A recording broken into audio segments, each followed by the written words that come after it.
in thousands of sparkling lights and electromagnetic musical sounds. The Main Street Electrical Parade.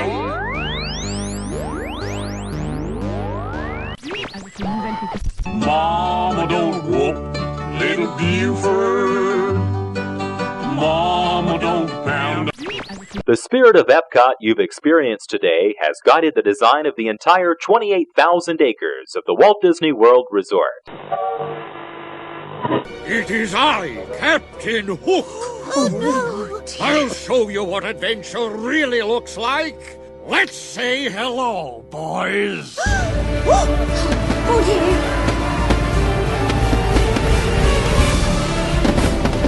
Fire to the port! Fire to the starboard! Spare no powder!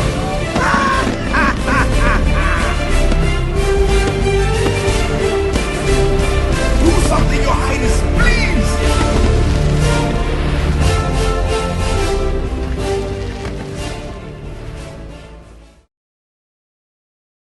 Every legend has a beginning. Every story has a hero. Every podcast has a host. Lord Disney. Yes, voice master. Rise. Lou Mongello presents the WDW Radio Podcast. Your Walt Disney World Information Station. Coming soon to a theater near you. Some restrictions apply. Void where prohibited. WDW Radio, your information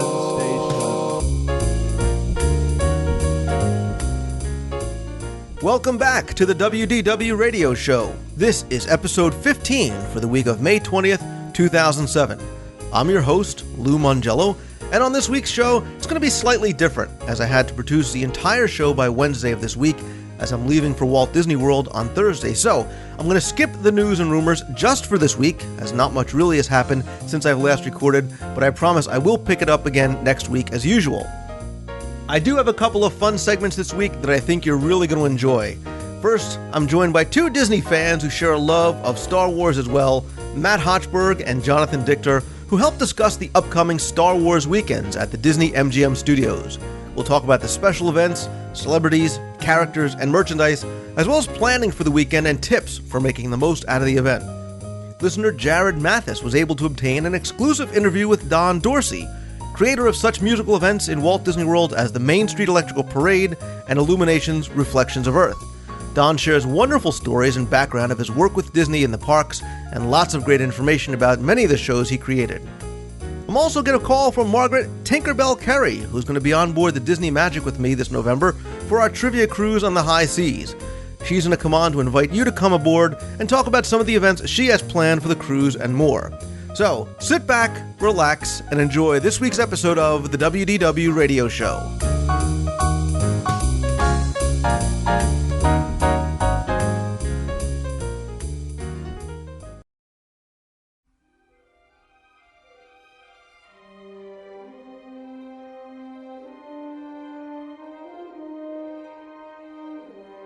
As if you didn't think I was enough of a geek, between my Disney obsession, my incessant ramblings about relative obscurities in and around Walt Disney World theme parks and so on, well, the fun's not over yet, because I'm a Star Wars fan as well, and I'm not the only one. In fact, I've brought along two other Disney/Star Wars dorks to come on and talk about an event that turns the Disney MGM Studios into a mecca for guys and girls like us from all over the world, Star Wars Weekend. So I welcome back Uber Geek and one-time co-host Matt 5 Minutes Hochberg, as in the WDW Radio Show is the only outlet for him to geek out without the sounds of crickets chirping and old men groaning. And Jonathan, I'm going to get on every Disney podcast before I die, Dichter. Welcome, guys. Well, I can't believe I lost that bet, but I'm a man of my word, and I'm showing up here as promised. Muppets. Well, that's it for us today. If you want to read our old episodes or read our show notes. All right. Oh, you guys are so infringing on this, right? All right, let's get right into this. It's been 30 years, actually exactly, since Star Wars was released, and my downward spiral really into being able to quote the movie word for word. So it's really just a matter of days until Star Wars Weekend starts over at the studios. It's been going on since 1997. It's been home to this month-long celebration of all the films in the series, and includes celebrity appearances and trivia contests and ride-a-thons and street parties and Hotchberg autograph sessions and more. So, since Matt, you are hot items. since you are the MGM guy, at least until you get the cease and desist letter from the Metro-Goldwyn Mayer Company, and Jonathan Dichter, you are a fanboy. Let's talk about the weekend, planning for it, and how to get the most of it. And what I thought we'd do is we'd kind of break it down into 4 basic elements, because I think that's how the best way to do it. It really revolves around the special events during those weekends, meeting the celebrities, seeing the characters, and buying all the merchandise. So, Matt, I will let you go ahead and pick your poison. Well, Star Wars Weekends is a really interesting event. It's probably I would definitely say, the best event of all the special events that goes on in the studios between ESPN The Weekend, Super Soap Weekend, and anything. They'll probably have a Pirates Weekend pretty soon, I'm sure. Because that idea is definitely not getting old at all. I mean, come on, we could always have more pirates.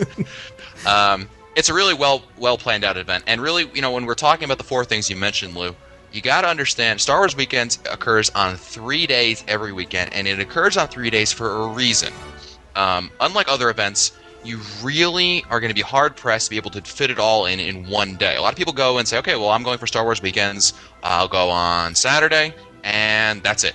And if you do that, although technically feasible, it's really not plausible. I mean, it's just not going to happen. It's very difficult to get a lot of things in, and we'll talk about a little bit more in it, but there's so much to plan, so much to do, and so much to see that it's just, ideally you're going to spend all 3 days at Star Wars Weekends, although realistically I think 2 days is a much easier to grasp time frame on what you can, in terms of accomplishing everything and seeing everything that you want to do.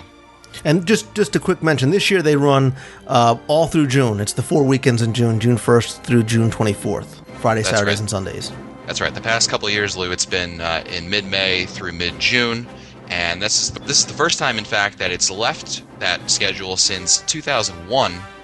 And the reason for the change was because over in California, George Lucas, in his infinite wisdom, decided to have a celebration event, which is a Star Wars crazy event that occurs. What does it occur? Annually, biannually? I think it's annually. Annually. Yeah, last time it was in Indianapolis, I believe.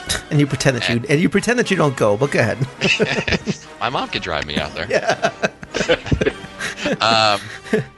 So when you go visit your girlfriend in Canada, yeah, we know.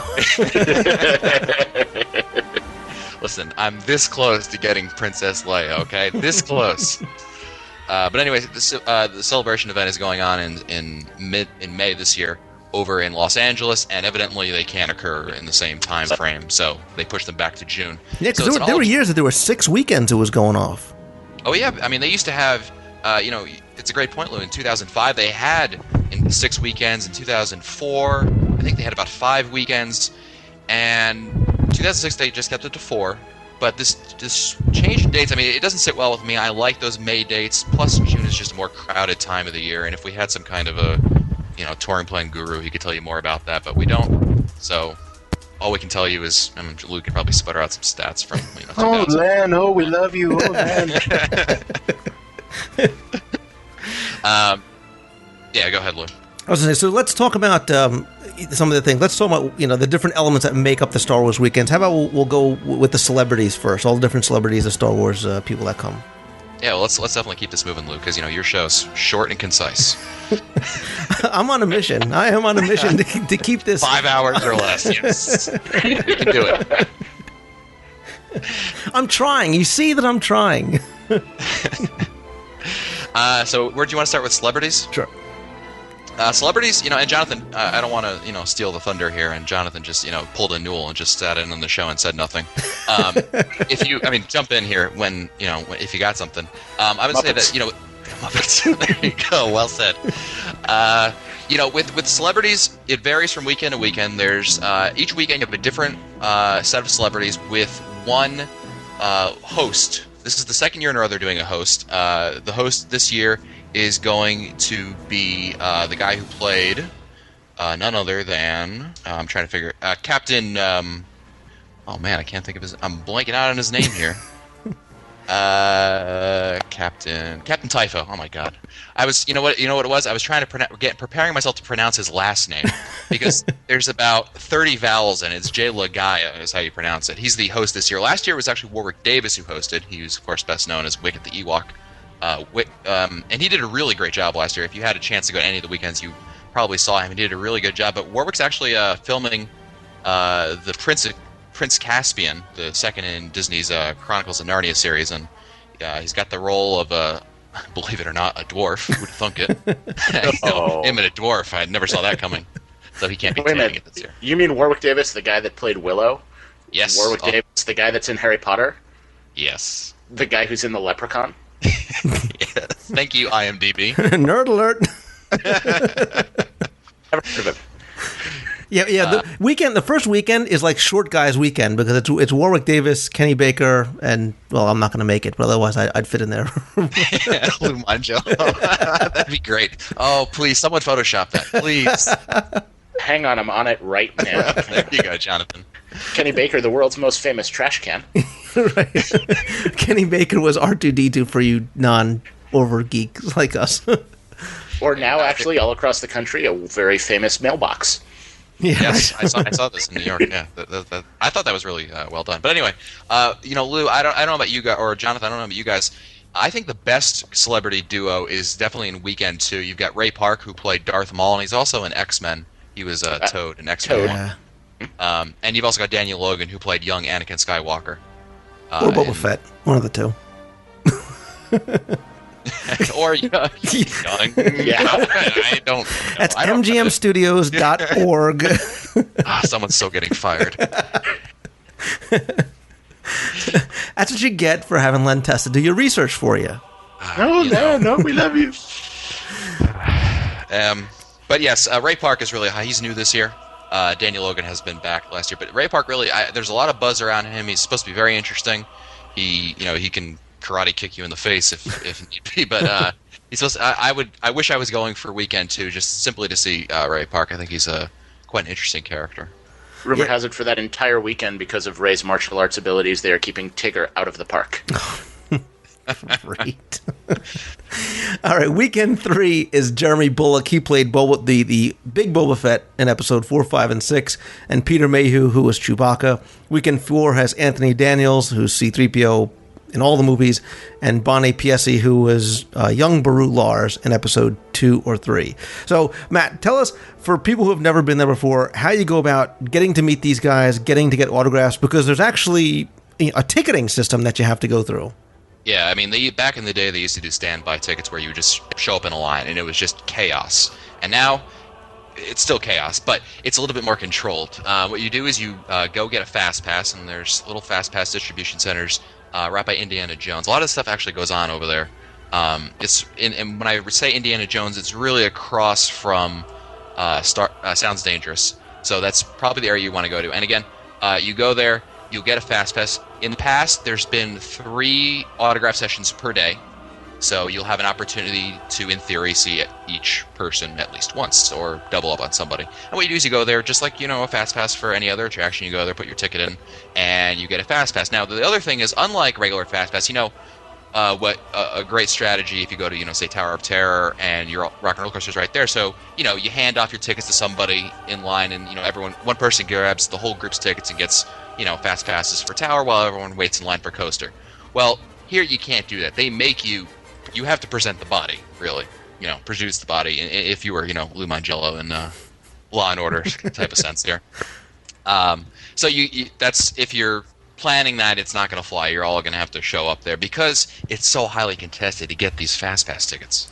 So do you have to get a Fast Pass and you say, okay, I want a Fast Pass for Boba Fett, I want a Fast Pass for Chewbacca, or you just get a Fast Pass for the autograph session? Yeah, it's just one per session. So it's just like, your ticket in a Fast Pass for a regular attraction, you only have one.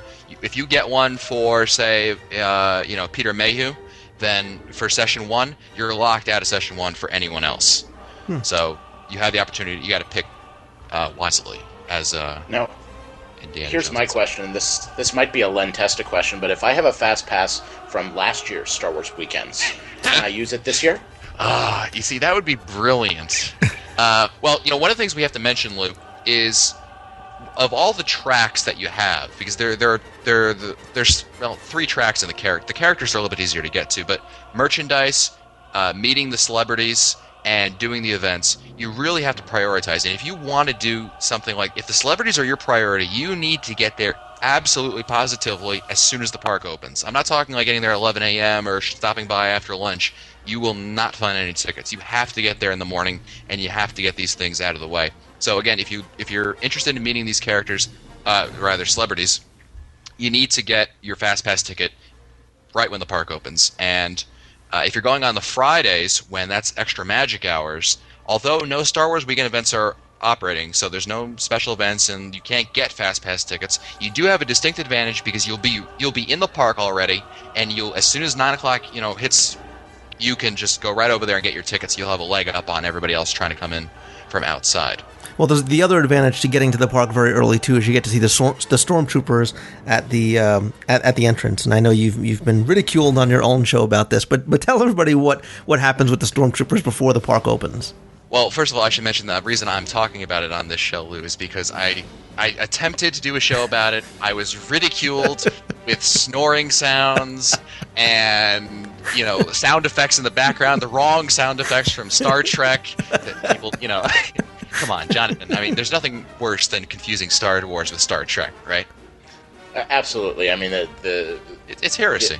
The person that actually knows the difference between a proton torpedo and a photon torpedo. Just wait a minute. Was that out loud? Ooh, you can edit that, right? There'll be plenty of editing on this show. No worry. How did I get married? I don't.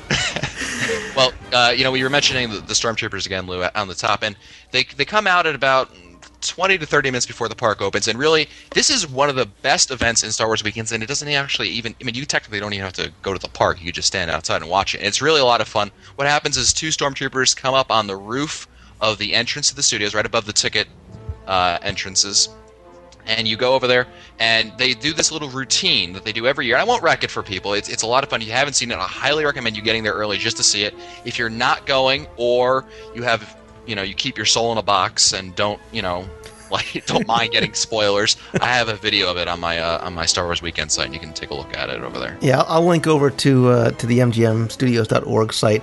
But when you were saying that, I just remember, Newell and Scopa just being like, well, what's so funny about the stormtroopers? I don't get it. What do they do that's so funny? The stormtroopers are I mean, Jonathan, you got to back me up on this one. The stormtroopers are just the highlight of the event. Well, I've seen the video, but being like Lou and having never actually attended Star Wars weekends, just being the token Star Wars voice geek guy who's here. I guess Lou doesn't pay the bills that much, huh? Yeah, sure. They're the highlight, absolutely. Now, Matt, I know other people do. Do you go dressed up? You could be honest. This is. I would. No, I do not get dressed up. I have never gotten dressed up. But you want to. Deep down, you want to, don't you? Dude, who doesn't want to don a robe and go get that FX lightsaber? I have 2. No. I have 2 of them. Matt, I do. Matt, who are you kidding, man? I've seen that picture of you with the 2 Danishes strapped to your head, man. I've seen it.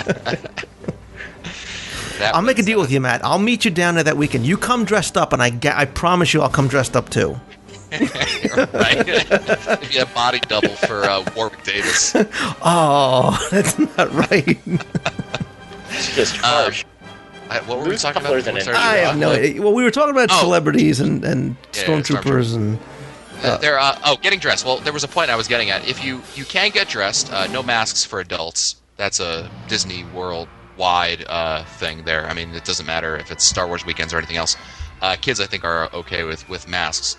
But that being said, regardless of whatever costume you wear, short of wearing the slave Princess Leia costume, which I totally advise every single female to wear to the parks, it is way too hot to get dressed up, in my opinion. I mean, people do it, and they wear wool robes, the Jedi robes, or they'll dress up like, some of the different Jedi characters or anything else, and it's just brutal over there in the heat. So if you're going to get dressed up, it's a great idea when you're sitting in your air-conditioned, house in February. I know I keep my air conditioning on in February, but you may want to reconsider it, or at least come down a day early and make sure you're okay with wearing that. Well, Go ahead. A great costume to beat the heat, if you really want to beat the heat and you're not going to dress in the Slave Leia outfit.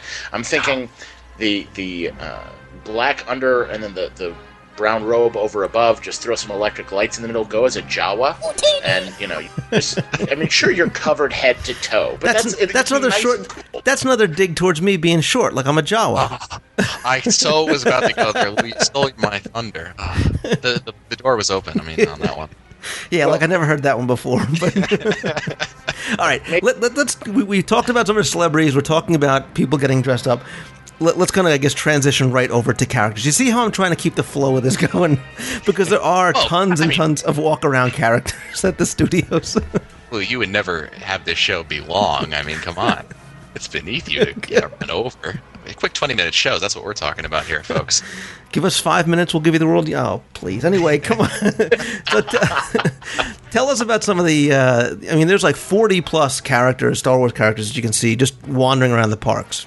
Yeah, this is the only time of the year you can really meet characters in the Star Wars characters in the parks, aside from Darth Vader and the occasional Stormtrooper that come out at around Star Tours every now and then. And, do they have an animatronic walk around Yoda? There are rumors of that. I can't say that there are, because otherwise, well, I don't care. I'm on Lou's show. Everyone will email Lou. Yes, there will be. He'll be there, and Harrison Ford, he'll be there too. Email Lou at DisneyWorldTrivia.com. Nice. There's a lot of characters. There's new this year is Captain Typho. He wasn't there last year, but he'll be there this year. Anakin Skywalker, and this might not be worth mentioning, except for all the females think that the guy who portrays him is just like a clone of the real character. So Hayden Christensen. Oh, you mean the guy that single-handedly ruined, one of the greatest movie franchises ever? That Hayden Christensen? That guy? Okay. Were we talking about Jake Lloyd? Right. Jake Lloyd. Yeah. But you can meet, there's not only can you meet stormtroopers in the conventional sense, the ones we've seen in, the episode 4, 5, and 6. You've got the clone troopers of various kinds, the sand troopers. They're a lot of fun, and again, I highly advise you to go walk up to one of the stormtroopers. They're a lot of fun to play with. There's Ewoks. Jedi Mickey is there. Ooh, there's a costume for Lou. All right, enough. Well, he could fit in those little huts over there above Star Tours. Do you know the song, Lou? Note to self. Note to self. No more inviting Matt and Jonathan. Okay. I just want to know if Jonathan's going to sing a little cute song for us before this segment begins. Not at the rate he's going. Pretty soon it's going to be edited out. No. But there's a lot. Queen Amidala, Princess Leia, and Luke Skywalker. And it's all Princess Leia and Luke Skywalker are at the studios every day in the afternoon parade, but you can't meet them. So this is another, again, great opportunity to meet all these characters. Good photo opportunities. Chewbacca's usually there. See, now here's what I don't understand. If you've got Queen Amidala walking around, and you've got Luke and Leia walking around, just not possible. It's not possible. You're not thinking fourth dimensionally. Oh my God! How did you guys ever get girls? I have no idea. That was a reference from a completely different theme park. You should be ashamed. That's right. Oh, I'm glad you picked up on that, Jonathan. All right, let's move over to. I'm going to keep this going. If it's the last thing I do, go ahead. I got one more thing to mention, Luke, because you got time. I mean, what are we talking about? 6 hours or 7 hours? You make fun of me, but you are relishing the opportunity to just go on forever. So. Oh, sure. I mean, let's stretch this out to like 4 different episodes. The other thing I should wanted to mention is the 501st Stormtrooper Legion will be coming to the studios, and for those who I know, Jonathan totally knows who they are.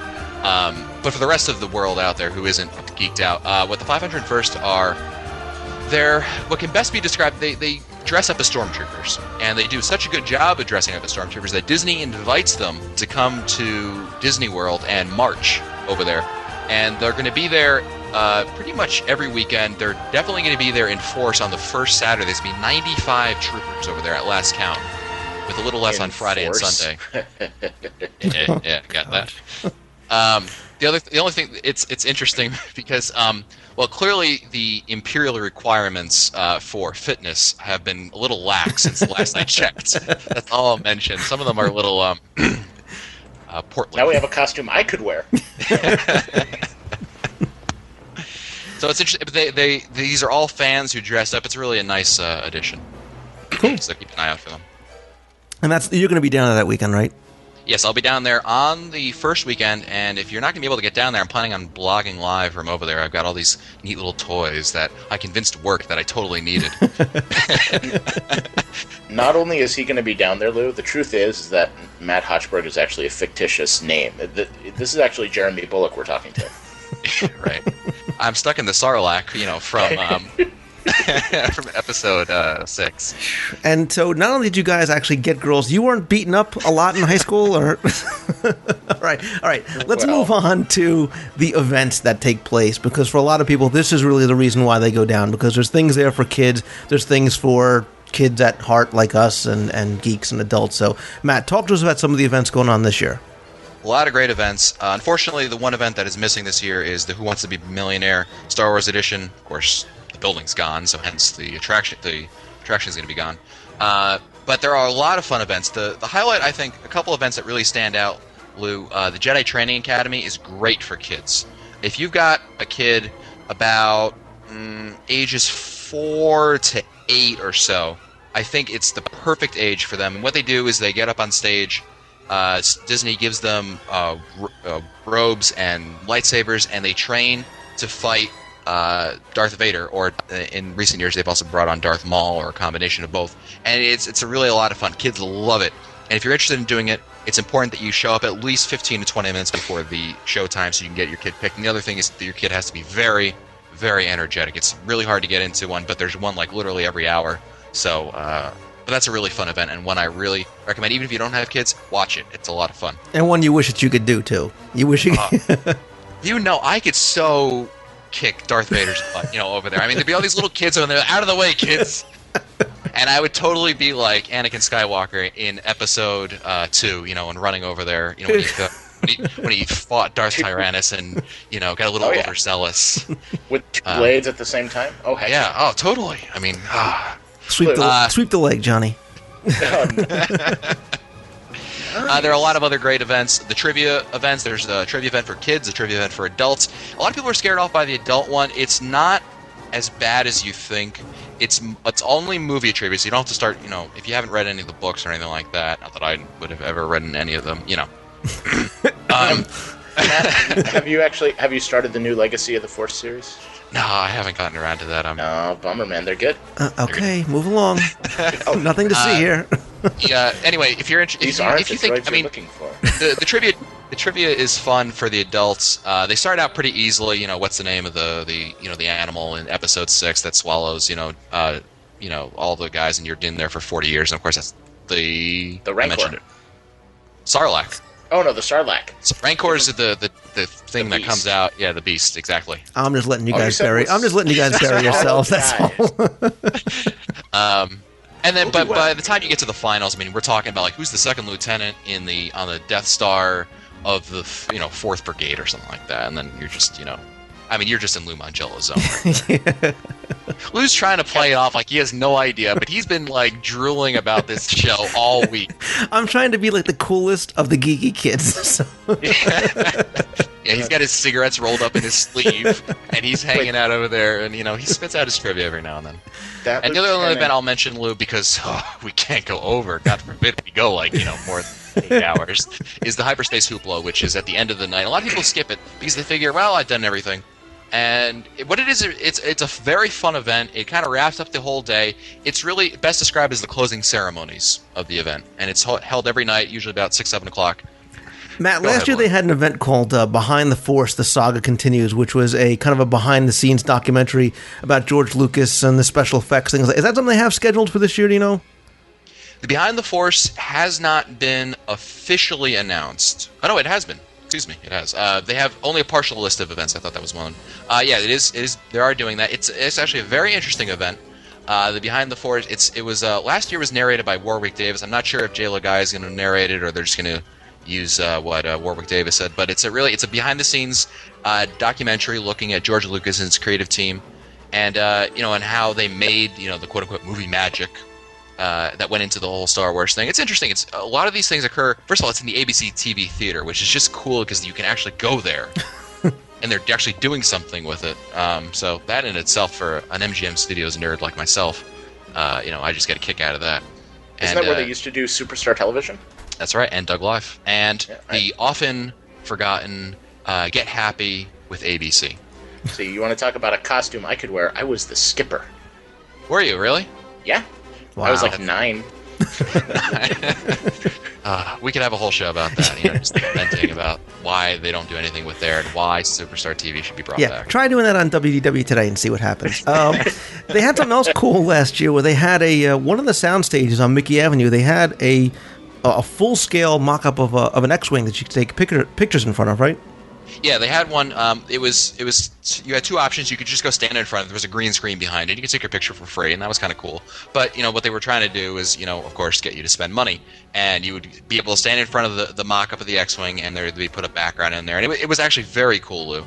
And they put it over there in Soundstage 1 on Mickey Avenue, and they had not only did they have that over there, they had merchandise, which we'll talk about a little bit later. But they opened up this temporary location, so they did a lot of innovating last year, and I hope the X-Wing is going to be back this year. I haven't heard if it is, for sure, but I'm certainly it was a real highlight from last year. For purposes of show notes, we would love for you to share your picture in front of the X-Wing. My understanding is that this should make use of some of the unused backlot area. They're bulldozing the Golden Girls' house and putting in a life-size replica of a Star Destroyer. That would be awesome. You could have, can you imagine the possibilities? Then the tram comes by and, oh no, we're caught in a tractor beam. And, be still my heart. As soon as Newell, Scopa, and Testa hear this, they're going to find some way to get you off that show. Anyway. Dude, they don't listen to 4-hour podcasts. Okay. Look on the bright side. Look on the bright side, Matt. After the comments come in after this show, you've got no home here either. That's right. I'm just burning my bridge behind me. All right, you started talking about merchandise. Let's move on to that because that's another big draw from Star Wars weekends. They have some, great, stuff that you can get normally over at Tatooine Traders, as well as a lot of limited edition stuff. I know last year I was able to get a signed Brian Blackmore Jedi Mickey Big Fig, which is just one of the prize pieces in my collection. Yeah, there's a lot of great limited edition merchandise, Lou.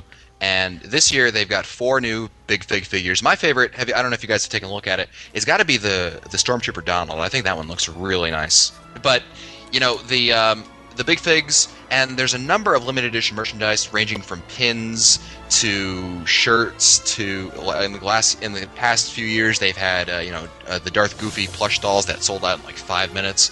And really, with all this merchandise, if you just want a Star Wars Weekend shirt, that's easy to get. But we're talking anything that's limited edition is ridiculously hard to get. And again, just like the autographs, you're gonna need to really get them as soon as the park opens because these things go fast. That's what I'm saying. You almost need to prioritize between getting the merchandise you want and, do I want to get autographs? Do I want to get merchandise? What am I gonna, it's a catch-22. What you're gonna want to do first. You're right. That's why, again, Lou, it goes back to what I said before, if I can toot my own horn here for a second. WDWtoday.com. Be the first time. Ideally, you're going to Star Wars weekends at least 2 of the 3 days for the weekend. If you're going to be there for 2 weekends, maybe you're going there for a week and you're going to be Sunday to Sunday or Friday to Saturday or something like that. Ideally, again, you're going for multiple days because then you can go on the first day, get your merchandise out of the way, and then on the second day that you go, get the celebrities, and it just makes it so much easier. It's less stressful. But I understand that not everyone can do that. But yeah, Lou, if you're going to try to squeeze it all in, you're going to want to get that stuff in there as soon as you can. The only saving grace with the Big Figs is they're pretty expensive. They're $175. One of the things to always investigate, though, is whether or not any of the merchandise that you want is going to be available for pre-order through places like event services. For example, the prize piece in my collection, I don't really collect any of the Big Figs or plushes, but I'm really into the animation artwork. And last year, to coincide with the Star Wars weekends, the studio's animation folks, the like 3 that are still there, put together a limited edition Jedi Mickey cell called Defend Ears of the Kingdom. And you can actually, and I've got they do them in a 3-way setup where you've got the cell, you've got a postcard of the image signed by all the artists, and then a pin of the image on the cell, framed, ready to go. They're actually on June 16th, in a slightly unrelated note, having a Pirate Mickey cell release party at the MGM Studios. So that'll actually coincide with one of the Star Wars weekends. So if you want to see that, that's June 16th over at the Animation Gallery. I will not be there because mine is already on order and will be shipping to Seattle for me. And again, that would voiceofmousetunes.blogspot.com. Before we move past merchandise, the one thing I guess we should know too is you don't have to worry about carrying this stuff all day. Don't forget, if you are staying on property, they'll send this stuff back to your room for you as well. Yep. And one more note about merchandise, Lou. Do not even attempt to try to buy merchandise at Tatooine Traders, which is the store at the end of Star Tours over there. I guarantee you it will be an absolute zoo over there. Try to see if certain things are going to be available elsewhere. I know in past years the big things have been available at the Magic at Disney Animation Shop, which is the Animation Gallery over there. Every year they have Golden Age Souvenirs, which is that store right by Sounds Dangerous, and that sells a lot of the Star Wars Weekend merchandise. And again, last year, as I mentioned earlier, over on Mickey Avenue and Soundstage 1, they opened up Wicket's Traders, which was a temporary store to sell a lot of the Star Wars Weekend merchandise. And if you can, if you can avoid that, that portal to hell itself, which is that, that place is just packed. You just can't get in there. It's ridiculous. If you can avoid Tatooine Traders, try to do so, because you're just going to spend literally, it would not surprise me if you spend an hour trying to just buy one thing over there. All right, well, you bring me to another point that I want to make, because in addition to probably scaring people half to death with some of your comments about Star Wars, you've probably scared some people too who are going down, who maybe aren't into it, who are afraid about what the crowds are going to be like. You're talking about how long these lines are going to be. We can all obviously assume that Star Tours is going to have probably longer waits than normal, much like the Haunted Mansion would have during Mickey's Not So Scary, and Pirates of the Caribbean would have during the Pirate and Princess Party. But what are the crowds going to be like on these weekends? Should people just avoid the studios at all costs if they're not going to be into the events, or is it not going to be that bad for the attractions that have nothing to do with Star Wars? Is this where you want me to do my Len Testa impression? Please go ahead. I'd love to hear it. Hold on, let me boot up Soundboard Len and let me get him on here. Well, considering how often Len's been on the show lately, you could just sit there quiet, and then it would be just the same. Yeah, right. Well, if you go to touringplans.com and check out the unofficial guide. John, are you referring to the unofficial guide to Walt Disney World? That would be the current 2007 edition, I think. They're working on the 2008 edition. Ding, ding. Ding, ding, ding. Getting back to your question, Lou, there's going to be, in terms of crowds, in terms of people, yes, there's going to be a huge elevated amount of people at the studios those days. However, these people are going to be really centered around Star Tours area. It's mostly Indiana Jones, Star Tours, Sounds Dangerous, and part of Mickey Avenue. Really, if you can imagine the studios in your head, that's really the area you're talking about. Wait times for attractions like Tower of Terror, Great Movie Ride, really anything un-Star Wars Weekend related, are going to be at normal, if not a little bit less than normal, because most people in the park are there for Star Wars weekends. That being said, it's going to be harder probably to get a reservation for dining, because you're competing against those same people, although they're not going to Tower of Terror, they still got to eat. So if you're going to be there for the week, you're not interested in Star Wars weekends, I would advise you to try it out. But if you're not interested, you may want to skip it that day. I would skip it on Friday as an extra Magic Hours day, and then it's just going to be total chaos. So I'll be there, but that's only because I'm contractually required to be there. Not that I would want to go to the event anyway. So it's really not. Even Star Tours, Lou. Its line is going to be longer than usual, but by the end of the day, it reverts back to its natural form. It's very good in terms of handling crowds, because it's got all those simulators over there, and it really moves it quickly. So. It's not the end of the world if you have to go to the studios on one day and you're not really interested in Star Wars weekends. All right, so if you are going down for Star Wars weekends, let's talk about a couple of tips that we should maybe think about for people who are going to really make the most out of the weekend and out of the events. I have a tip right off the bat, and I think the most important tip for Star Wars weekends, if you're going down, is to make sure that you have with you your Walt Disney World Trivia Guides, Volumes 1 and 2, now available at DisneyWorldTrivia.com, to make sure that you're taking in all the trivia around. and seeing everything that it is you want to see. I thought you were saying to bring your credit card, because that would make much more sense than bringing your trivia book. You'll probably get more use out of the credit card. My understanding is you can actually purchase the trivia books with a credit card. Now, is that... But not at the Disney MGM Studios, unfortunately. Sorry. Yeah, you're working on that, Lou, aren't you? I'm working on it. I'm working. Some good tips. Again, arrive early. You're going to want to show up. I mentioned, the stormtroopers on the roof, and that's entertaining. But really beyond that, even if you don't care, I would still advise you to show up at least half an hour, 45 minutes. I mean, there are people that are literally going to show up there 2 hours before the park opens. It's not, obviously, I'm not recommending that anyone need to do that. But you definitely want to arrive early. And if you want to see Matt, get there 2 hours early, get his autograph first. Remember, this is the same group of people that lined up for weeks to get tickets to episode 1. And I mean, come on. Yeah. Not that I wasn't one of those people. Matt, yeah, I mean, there was nothing wrong with showing up for that midnight showing, And, no. 4 days early. 4 days? Again, wow. 4 days. I was there a week early. What the heck? Losers. Sorry. Not my listeners, I just mean you two guys. Yeah, right. So, by the way, Matt, congratulations. You've just hit the 40-minute mark again with your second time on my show. What is that like? Is that the shortest time you've ever had on an interview? So let me try to answer this in a timely fashion for you. Please. Jeez. Arrive early. Again, crowds are going to be high. Don't be fooled by them. I mean, if you want to do attractions in the studios, not going to be the end of the world. Tower of Terror again is going to be running fairly normally. I wouldn't really worry about that too much. And again, if you're interested in doing not a whole day at Star Wars Weekend, maybe you just want to do, see Peter Mayhew do Jedi training and buy a shirt, and that's it. No problem. Really, the other attractions at the studios are going to be manageable. Although it will get significantly more crowded as you move through the summer. So the first weekend is going to be less crowded than the last weekend, and of course that's summer crowds. The closer you get to July, the more and more crowded it's going to get. That comes with the territory. It's not just a studio thing, that's all of Walt Disney World. Again, when you get there, get the times guide. There will not, if you're going for weekend 1, there will not be a times guide of different events, what's going on and what times before the first weekend. Disney never releases it in advance. I think it's dumb because I'm sure they have the information.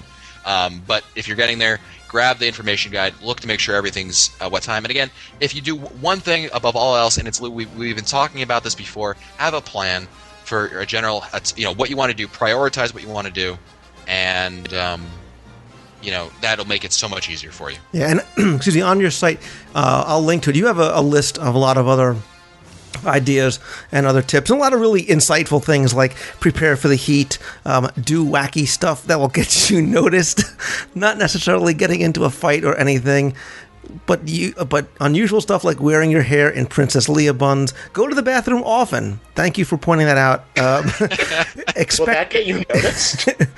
Expect to get jealous. Some Star Wars freaks there will have the coolest collectibles ever. Keep calm and don't attack. I see now why they don't let you talk about this on your show. That sounds to me more like self-preservation on Hodgeberg's part. It's, please don't be mad at me. Well, you know what it is, Lou? It's once you get in there, it all sounds really nerdy, but once you're there among your people, and I see your people, because that's you, Lou. The rest of the Ewoks, you mean? Yeah, the rest of the right. So under 4 feet tall.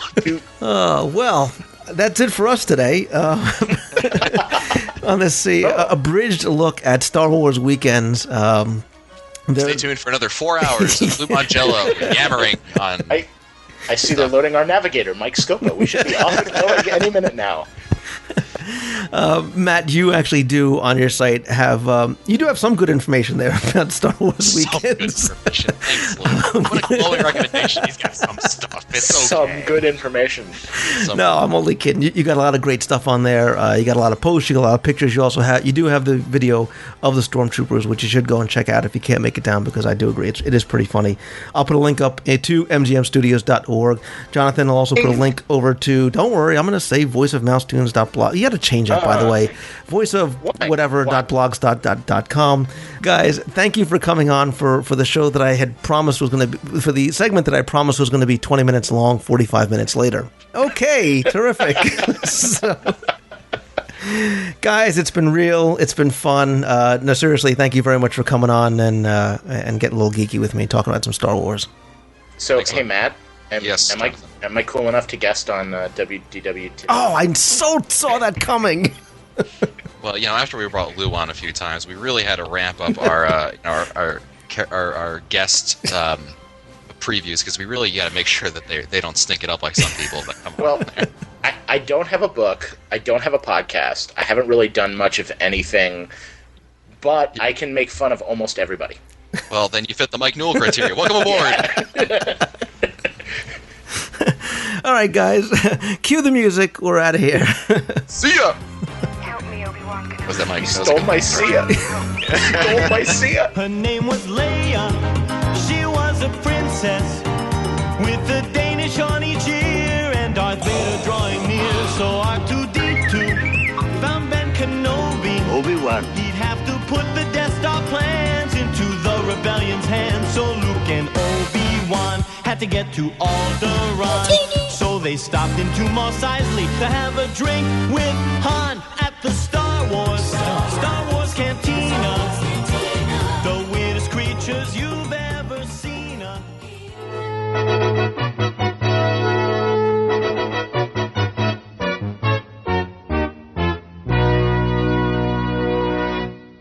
In keeping with the interactive theme of the show, this week we have another wonderful listener-submitted segment. It comes from Jared Mathis, who in the past has composed for the show a number of background tracks that I've played on some of the earlier podcasts. He's a talented musician, so it's appropriate that his segment revolves around music. No, not his music, but some of the most beloved music in all the Walt Disney World theme parks since the Magic Kingdom first opened in 1971. Jared was able to obtain an exclusive interview with the legendary Don Dorsey. You may or may not know him by name, but I guarantee you know his work, as he created arrangements for the Main Street Electrical Parade, scored Laserphonic Fantasy and Illuminations, directed Sorcery in the Sky and Epcot's World Showcase, and in 1999 directed the new Illuminations Reflections of Earth. Jared was able to spend quite some time with Don, but we have his abridged interview here for the show. If you'd like to hear the entire interview, I'll make it available as a separate download and put the link in this week's show notes. Ladies and gentlemen, boys and girls, the Magic Kingdom proudly presents our spectacular festival pageant of nighttime magic and imagination in thousands of sparkling lights and electromagnetic musical sounds. Hi everybody, this is Jared Mathis, and I'm very pleased to be bringing you an interview with Don Dorsey. Don has a huge resume of very, very interesting, eclectic work, including having several albums hit #1 on the Billboard classical charts, and doing shows for so many companies and parks, including Universal, SeaWorld, things in Las Vegas. But he is most well known to Disney fans as being one of the key creative forces behind just about every parade you'll see in any Disney park around the world, every Lagoon show at Epcot, and other big Disney entertainment like Fantasmic and Sorcery in the Sky. I had the opportunity to talk with Don for almost 2 hours one day, and here we have it edited down to about a half an hour of it. He has some amazing stories to tell, both about how he got involved with Disney and the Main Street Electrical Parade, all the way up to how he came up with the concept of the Millennium Celebration. So without further ado, here we go. Hi Don, thanks for taking time out of your schedule to talk to me. Hey Jared. I've got a lot to ask you about, and I thought we'd start at the very beginning, and if you can give us an idea of your background, and then eventually how you came to work for the Disney company. Oh boy, how much time do you have? Plenty. I started playing piano in kindergarten, and my mother saw that I had some ability to pick out melodies that I had heard, and so she threw me immediately into music lessons, and I did probably what every young kid does at some point, which is take mandatory piano lessons. Mm-hmm. But when I was in high school, electronic music was just becoming the rage. My junior year, Switched on Bach came out, and so I wanted to buy a synthesizer. And in 1971, the Moog Company made that possible, so I did. And shortly after that, the first Electrical Parade premiered, and I went to see it, and I was kind of overwhelmed with the sound and the whole presentation. It was really unique. I grew up about 7 miles from Disneyland, and we could hear the fireworks at night from our house, and we would often drive down and park outside and watch the fireworks. But I hadn't been to Disneyland very often, so the fact that I had gone in on this particular day was very much to see the electrical parade and to hear it. And when it came down the street, I had a feeling that that was sort of my calling, and I didn't know that it would be specifically the electrical parade. I just knew that there was something about parades and lights in the dark and fantastic music and the whole experience that I found very appealing, and I thought that I would someday like to work in that field. And it was as a result of that inspiration, I got busy, practicing the synthesizer and making recordings at home and doing all that. And after I graduated from high school, I started writing halftime shows for my high school.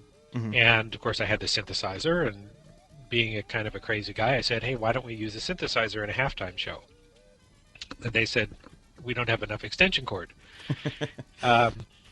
So they turned me down. But I thought, I really want to find a way to do this, because I think it would, it's a new kind of entertainment that nobody will have seen, and it'll attract a lot of people, and, publicity's always good. So I went to the local community college and said, how about you guys? Are you interested in a halftime show with a synthesizer? And they said, that's a very interesting idea, but no. But they were interested enough to say, if you'd like to do a guest artist concert, we'll be happy to have you as the guest artist, and you can perform the synthesizer live with our concert band. The only catch is that you have to do all the arrangements, obviously, because no music is written for synthesizer and concert band. So I did, and we did. And the publicity from that live event got the attention of Jack Wagner, who was at that time the producer for all the recordings for the entertainment division at Disneyland and Walt Disney World. And Jack came up to me after the show and said, hey, you whippersnapper, we just might have a job for you. And so I got all excited, and it was 2 years I waited for him to call back, but he eventually did, and got me involved with America on Parade at that point. The Bicentennial Parade. The Bicentennial Parade. And I started in January of 75 working on that. We set up an electronic music studio in Jack's dining room. There was a big old chandelier right in the middle of the room. We had to be very careful as we, moved around in the space there to keep from hitting our heads. But we had a big patch Moog system on one wall, and we had a mini Moog, and we had some other synthesizers that we had borrowed from various manufacturers. And we did the recording in his dining room. And because all through the intervening years, I'd been working in local recording studios and with local bands and stuff. I had some skills as a recording engineer and got to use those in mixing the parade. And then when the parade opened, it opened first at Walt Disney World. And I got to travel to Walt Disney World and observe the opening of that. And when I got back to California, Jack had talked to Bob Yanni, who was the vice president of entertainment, and Jack said he wanted to hire me full-time as his assistant. So that's how I sort of got brought into the fold, as they say. And that must have been quite the experience to go down and see that first performed at Walt Disney World. Yeah, I told Jack that, this was like the biggest project I'd worked on yet, and I had an interest in seeing it open. And he said, well, I have to go down, to coordinate the opening of the parade, and if you want to come down on your own ticket, that's fine. You can sort of, hang out with us and follow us around. So I got to observe the production process from the inside.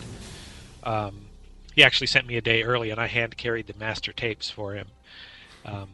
But it was interesting, I was always interested in not just the theatrical result of the production, but also, how the details came together and how do you stage a parade.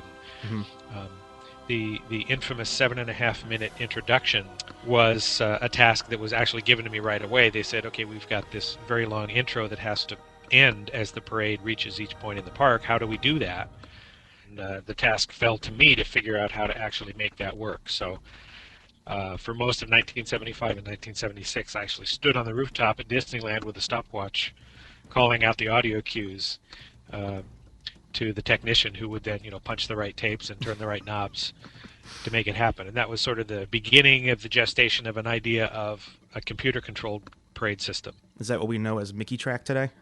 Yes, it was 1980 before we actually got it to happen, but that's what we initially called Mickey Track. From there, after having been brought on as the assistant, what kind of projects did you work on in the coming years? Well, it was during the Bicentennial Parade, we were producing and recording other shows, and I worked at Jack's home studio, and we did all the presentation work, all the demo tapes for projects and stage shows.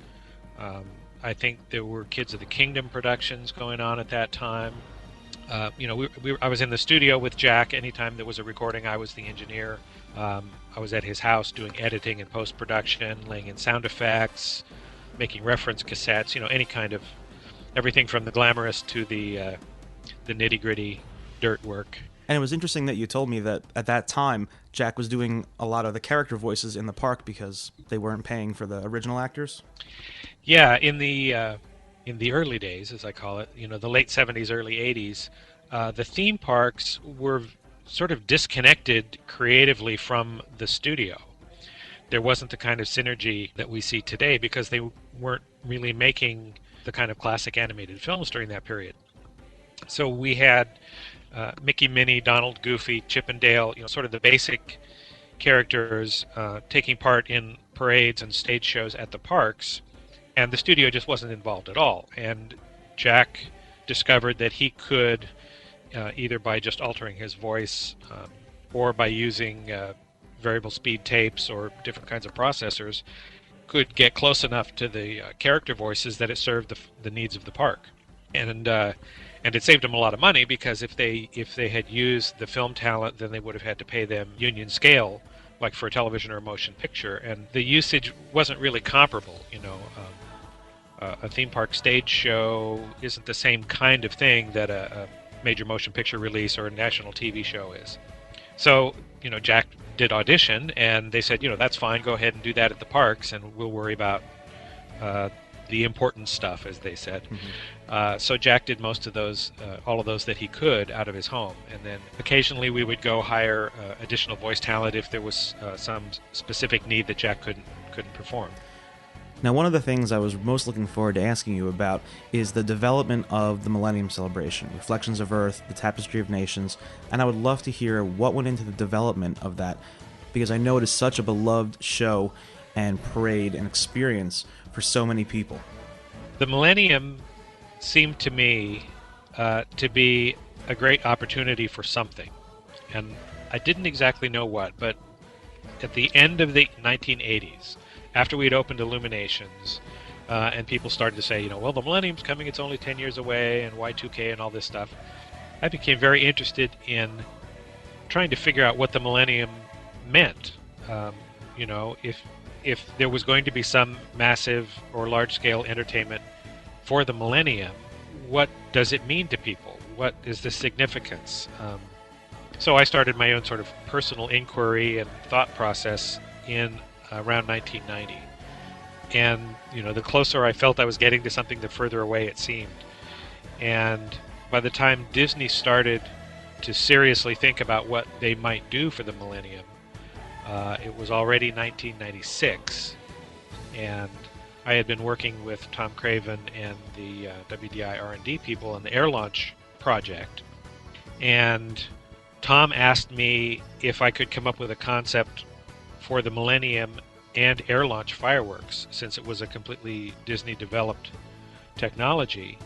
How could we incorporate the Millennium with air launch? And so he had me looking at a global event. We were talking about major cities in every time zone around the world could have air launch fireworks shows, co-sponsored by Disney or created by Disney and sponsored by local companies or civic organizations or whatever, as part of a Millennium thing, given that fireworks were invented roughly 1,000 years ago. And so there was a kind of a link between fireworks and the Millennium and Disney and fireworks and all of that sort of thing.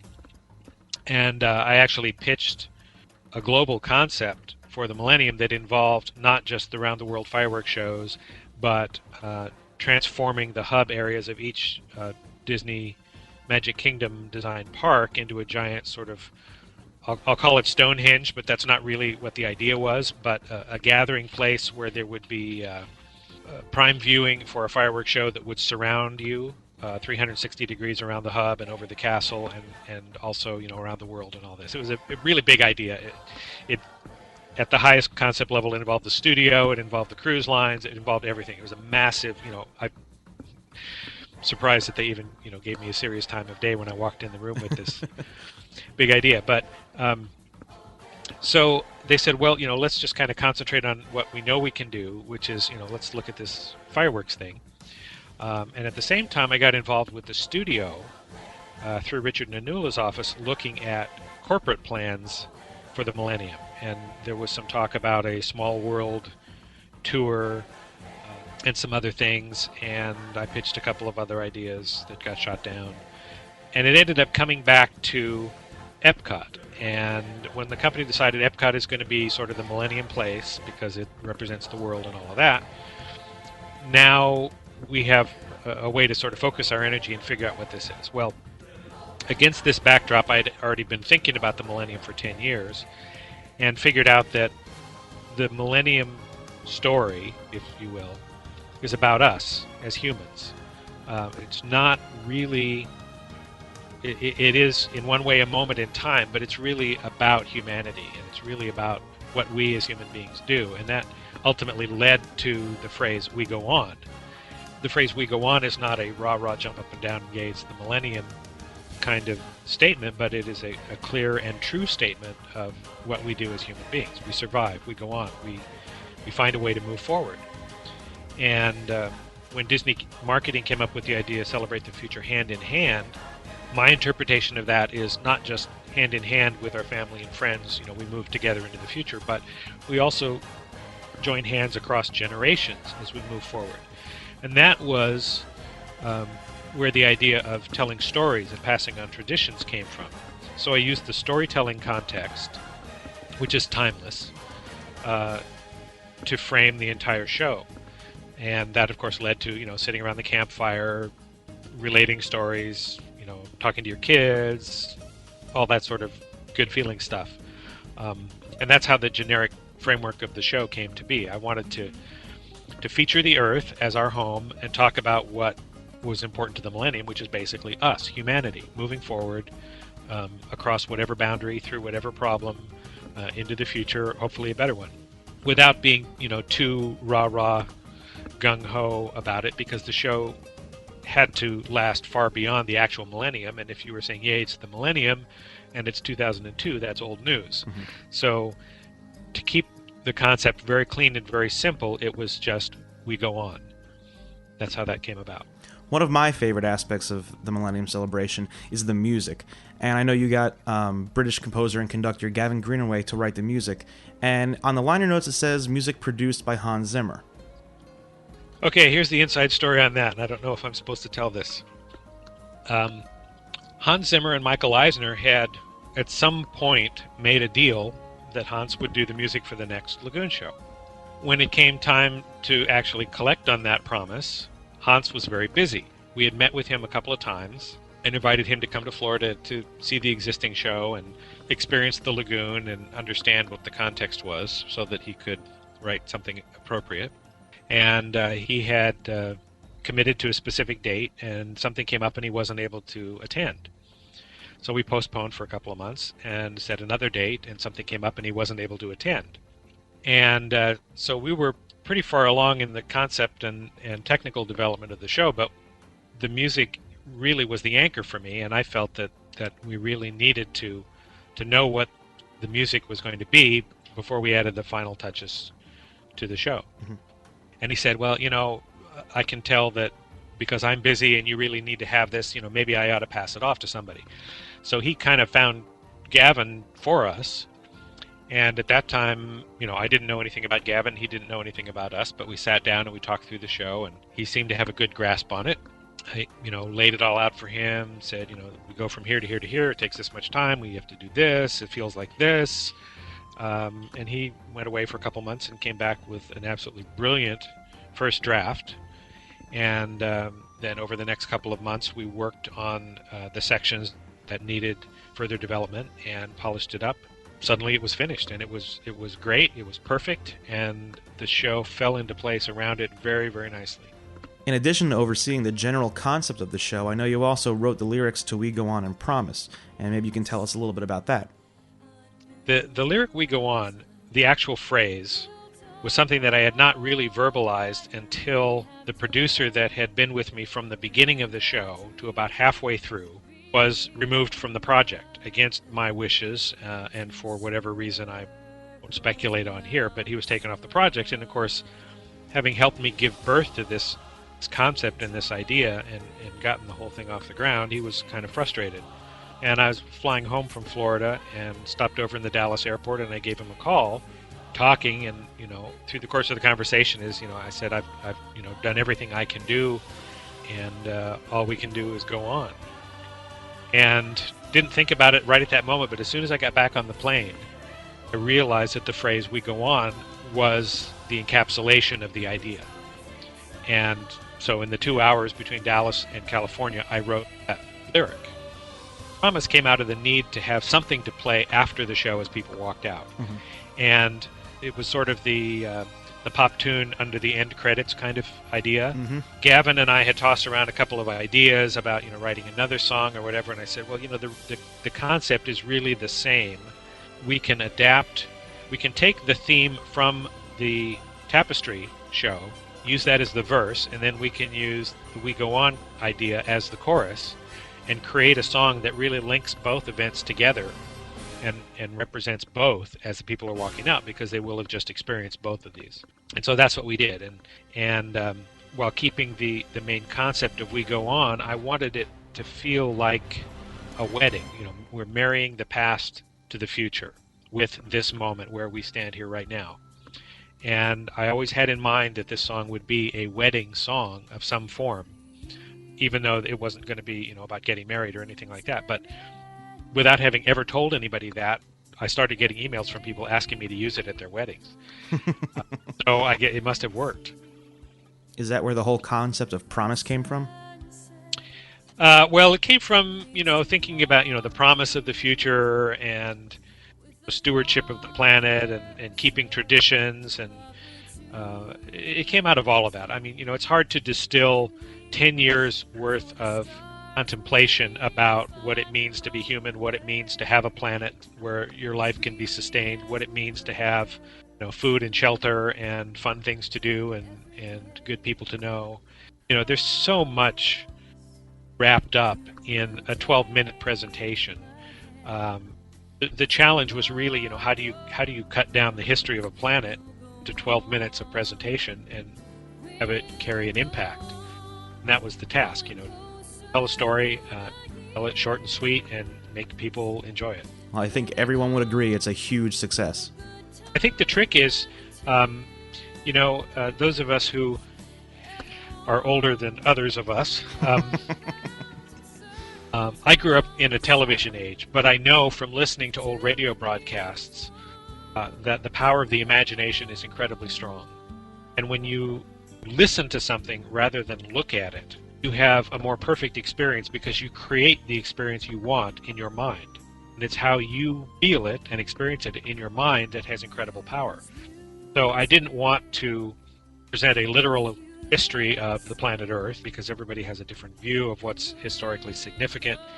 So what I tried to do was present images that would allow people to form their own meaning. The meaning that was the most important to them would come out of their imaginations. And I think you see this happening when you watch the show. Everybody around you is having an intensely personal experience because I'm not telling them anything too specific to think. They are free to think whatever they want. The images are chosen to be familiar and iconic so that people can connect quickly and easily. The Earth is really pretty small in the context of a 42-acre lagoon, and so the images have to communicate very efficiently. So I try to just present a parade of images in a sequence that takes one topic at a time or one perspective at a time. And by making a lot of familiar associations and emotional connections with the audience from their personal knowledge and experience, that creates the feeling of connection to the show. And then by the time we get to the song about We Go On and all the people singing, that's when we talk about sort of a specific idea. The lyrics are specific words rather than just visual impressions and emotional connections. And I think that's what brings it all together. And, you can see every kind of experience around the lagoon. I've seen people, jump up and down and cheer and scream, and I've seen people weeping. And that can only happen when people are free to decide what their own reaction to the show is going to be. And that brings me to my next question, which is seeing these shows get brought to life. What is it like to be there the first time you watch the show with an audience and see their reaction? I imagine you get used to it after doing this for years, but what was that like, seeing those reactions? It's an interesting question that you ask, because for a creator, the moment when the show really happens is the first time an audience sees it. And even though we see full run-throughs and full dress rehearsals and full fireworks before anybody ever sets eyes on it from the public, it's the public that makes it happen. We look to see that everything is working and that all of the ideas that we've carefully laid out are presented the way we want to present them. And we have an idea because we've seen it in our minds and our imaginations what it's going to be like, but there's nothing like an audience to really let you know if you've accomplished what you set out to do. We started running this show 10 days before the October 1st opening, and we had the ability to actually switch back and forth between the old Illuminations and this show. One of our technical requirements was that we be able to switch over in one night, which basically meant that we could switch back and forth if we had to. The process of watching it develop is very slow and kind of painful because the first time the Earth barge turns on is something doesn't work, or an image locks up, or the computer crashes. There's a lot of moments when you think something is going to be great and it doesn't pay off, and you just have to keep working through it and do it another night and hope that it all comes together at the same time. So it's an interesting experience, to watch something develop. It's kind of, I would imagine, like having a child.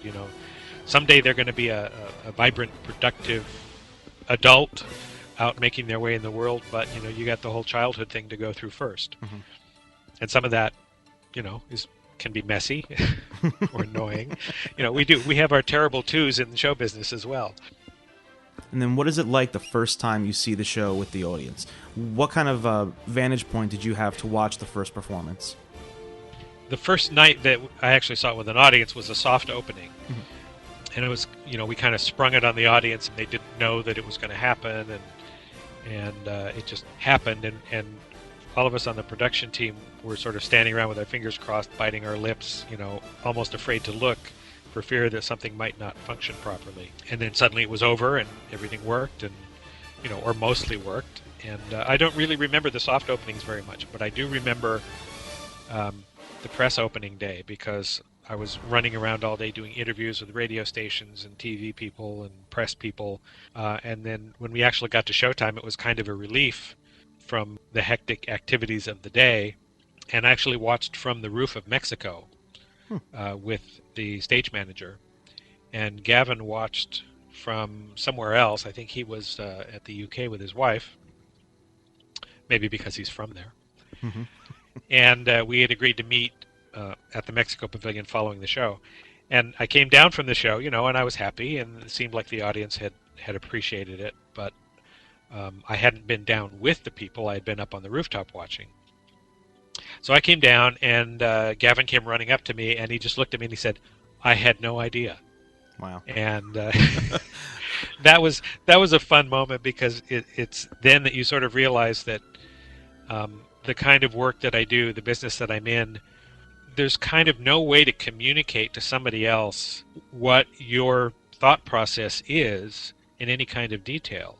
We all do what we do, and we know how we do it, but I don't completely understand, how Gavin finds inspiration and what he's thinking about when he writes a particular thing down. We all have our own languages, and even though we have some common language, each creative person has something different inside of them when they're thinking about a project. And it was that sort of idea that, we all work together, but we also all work alone. And here was a great expression that captured, our joint success, but our unique experience. That was great. I mean, I was so thrilled that, because he had created this fabulous music, and I was really happy that he was pleased with the result. I will never forget that moment. And then, of course, we watched people standing at the railing crying and cheering and walking out and talking and buzzing, and all the press people, wanting to talk to us. And at that point, it became a very different kind of experience. But we knew we'd probably done a pretty decent job. Between then and now, have there been any other projects, either in Disney World or in the other Disney parks, that you have been working on that have premiered that we might know about? Well, because of my continuing involvement with the new parade control system for Disney, which is now spreading throughout the world, I continue to assist with the programming and mounting of any large parade projects, including Disneyland's Parade of Dreams.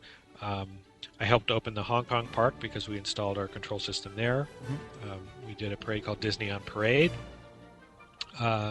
I was in Paris this last summer putting in our parade control system at Disneyland Paris. There's all kinds of stuff going on. There have been some conversations about shows that might someday replace Reflections of Earth. When we created Reflections, the idea was that it would have a 10-year life, and I don't know what the current thinking on that is. I know that they are in the process of replacing the LED screen on the globe because it's looking a bit weary, as they say. Yeah, I saw it over Christmas. It is looking a little dimmer than it used to. Well, I understand it's going to be just fantastic when they get it completed. Hopefully by the end of May or early June, it'll be back to top shape. And the rumor on the internet is that the next show is called Skydance or Illuminations, the Skydance, or something like that. And I saw that word crop up on your website. So is there anything that you can tell us about that? Well, I can tell you that I have pitched a high concept, and that it was called Skydance, but there is, to the best of my knowledge, no further development on that, and that's been a couple of years. Okay. Also, on your website, I did see mentioned other things you were working on called The Robot Show and Jump for Joy. I'm just curious if there's anything you could tell us about what you might be working on. Well, that's a good question. That's a good question. I'm trying to figure out what exactly to say here. After the Millennium Show, I took a year off and traveled around the world. I thought after being so involved with the world and what it meant, I ought to sort of see some of it. I took a trip around the world and tried to decide what I wanted to do next. Having done parades and fireworks shows, I thought, what can I challenge myself with next that's new and different? And out of those explorations came an idea for a Las Vegas resort. Oh. And that's what I'm currently pursuing. That may or may not become reality, but it will be a little different than things that you've seen in Vegas up to this point. Very interesting. Well, I guess my last major question for you is, with all the projects you've done, not just with Disney, but with Universal Studios, SeaWorld, Radio City Music Hall, the different casinos, Six Flags, what is your favorite project that you've worked on? I'd have to say it was Reflections. Because of all of the buzz and the controversy and the interest surrounding the Millennium, the fact that the last time a Millennium rolled through here, there was no way to really document it. There's no photographs, no video, no internet. This was the first Millennium that would actually be documented for historical purposes. Mm-hmm. I was able to participate in that celebration in a way that very few people have had the opportunity to do. And my work, I think, will be contained in the body of work that is, at some point in the future, looked back on. So being able to be part of the historical record of a major event like that is unique, and I'm proud of that. I'm proud of the show. I'm very happy that it has been able to speak to people and become meaningful to them. So much of what Disney does is centered around Disney-specific product, the characters or a particular movie or something like that. Mm-hmm. And Epcot is a different kind of place, and because of that, it's a bit of a challenge to create entertainment that that speaks to the Disney audience, but can perhaps reach a bit further. So I like Epcot because it enables me to sort of broaden the idea that we can make a difference in the world and not just provide entertainment for a day. We can provide ideas for a lifetime.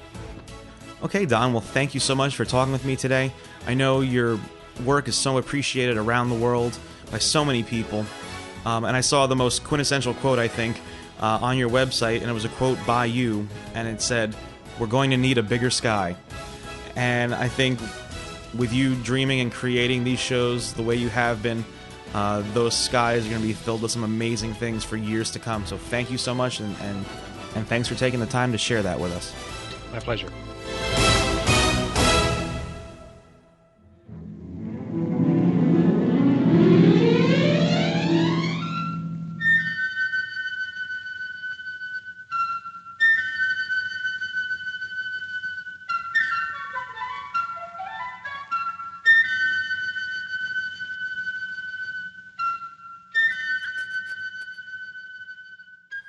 So you've heard me talk about the cruise on the Disney Magic that I'll be on from November 3rd through the 10th, 2007. And of course, I've invited you to come along for a week of trivia and fun on the high seas, as we like to call it. But rather than me talk about it again, I wanted you to hear from somebody else. So this time, I brought Tinkerbell onto the show. And no, I haven't lost my mind yet, but instead, I wanted you to hear more about the cruise from Tinkerbell herself, or at least the person who was the reference model for her, someone that worked with Walt Disney and his animators like Mark Davis and so much more, Margaret Kerry. Margaret is a special guest on the cruise. She's going to be participating and hosting many of the events we have planned, so I want to welcome her to the show. Margaret, my friend, welcome.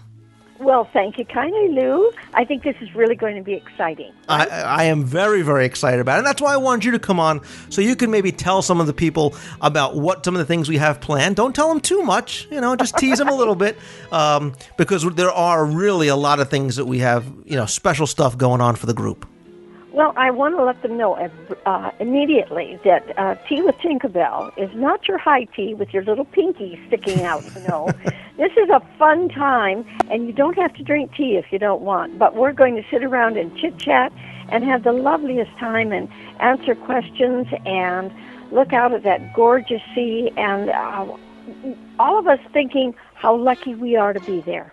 Yeah, it's going to be wonderful. And you and I've had a chance to hear you speak, both at different events, and had a chance to talk to you one-on-one. And the stories that you tell, whether you're an animation fan or a Disney fan or like me, a Peter Pan fan or a Tinkerbell fan, obviously, are just wonderful. And the chance to kind of get that one-on-one time with you is really going to be something special. Well, I think that I want to really tell people who Tinkerbell is. It's very hard for people to put it into words when I say, what do you like about Tinkerbell? And they stand there and go, her ad, that kind of thing, Lou. And I say to them, yes, but who is she? I think that the word for her is she's beguiling.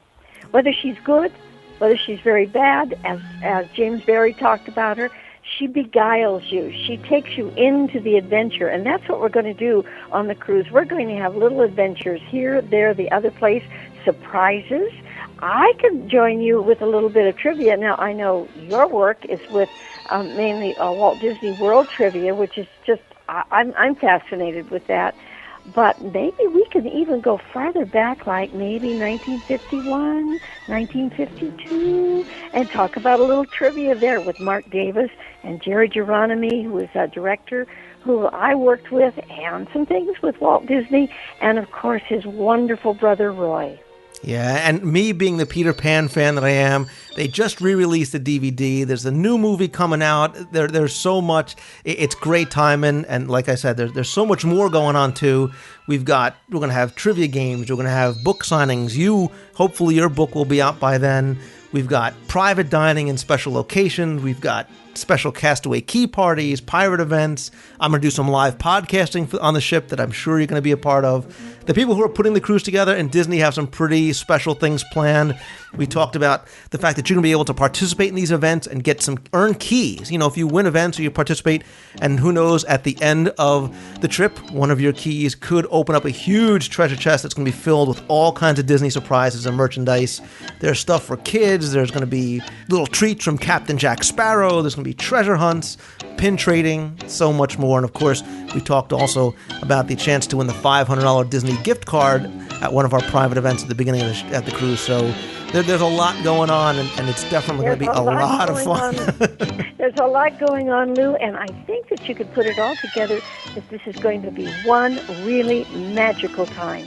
Absolutely. And you're going to help make that happen. I mean, the Disney cruises are great to begin with, but again, I'm a big fan of what you do. And I got to tell one thing real quick, because when you speak and when you talk about Tinkerbell and you show some of the little things, especially when she was standing on the mirror, you see in the movie, you see the mannerisms in you, and you can see very clearly how you become Tinkerbell and when you talk about her. So it's going to be a lot of fun. It's going to be something special above and beyond all the things that Disney has planned and that we have planned. I'm going to put a link up in the show notes and on the website where you can go. You can, yep, and you can get And I know that they've got to make up their mind pretty soon, because I'm getting all ready. I am writing some stuff that will blow their minds away, that they don't even know about Tinkerbell, that Mark Davis told me about her.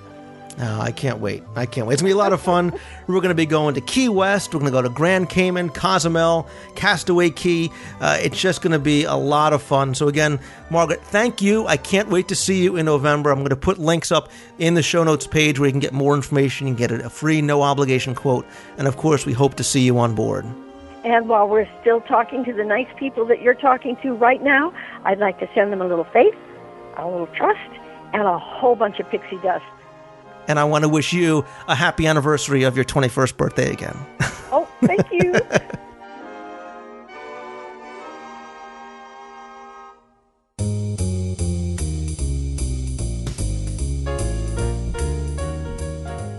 Thank you again for tuning in this week, and I hope you enjoyed the show.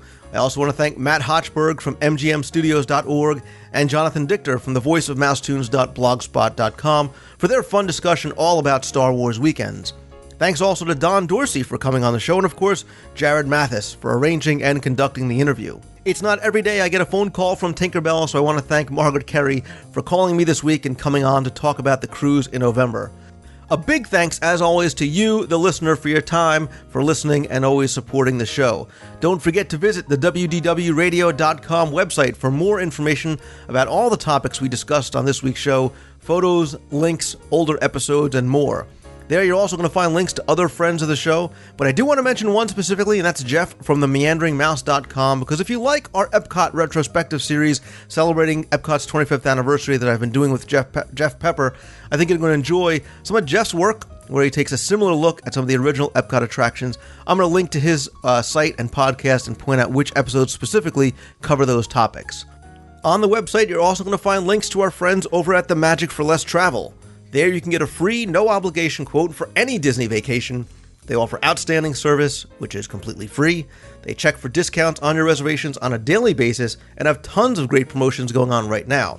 For example, don't forget that the free dining special is still available if you book by June 24th. You can combine that with some of their other free offers, such as their exclusive mini pack or luxury pixie dust pack.